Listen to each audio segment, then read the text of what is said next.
कालीचरण नावाच्या बिंडोक बुंदूवर पोलिसांनी तात्काळ कारवाई केली पाहिजे।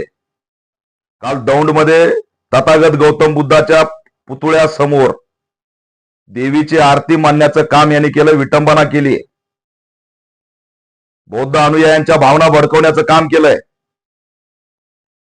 हा व्हिडिओ बघितल्यानंतर आंबेडकरी समाजामध्ये संतापाची लाट पसरलेली आहे। तात्काळ दौंडच्या पोलिसांनी आयोजक आणि कालीचरण नावाच्या बोंदूवर कारवाई करावी। गौतम बुद्धांना जर देवी देवतांचा अवतार बनवण्याचा प्रयत्न केला तर याद राखा, गाठ सम्राट अशोकांच्या वारसदारांशी आहे।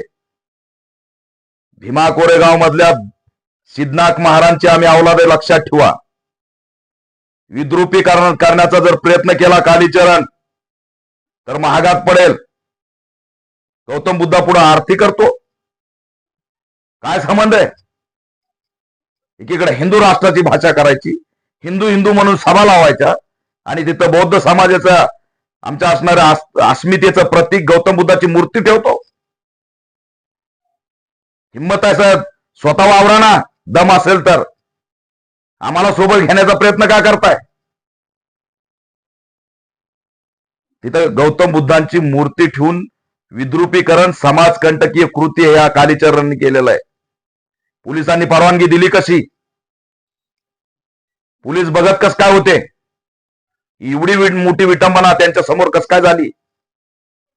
तात्काळ गुन्हा दाखल झाला पाहिजे। गौतम बुद्ध हे कोणाचेही अवतार नाहीत। त्यांना अवतार करण्याचा प्रयत्न जर कुणी केला तर याद राखा, तेच गौतम बुद्ध आहेत ज्यांनी या जगात देव आणि ईश्वर नाही म्हणण्याची पहिली हिंमत केली, लक्षात ठेवा।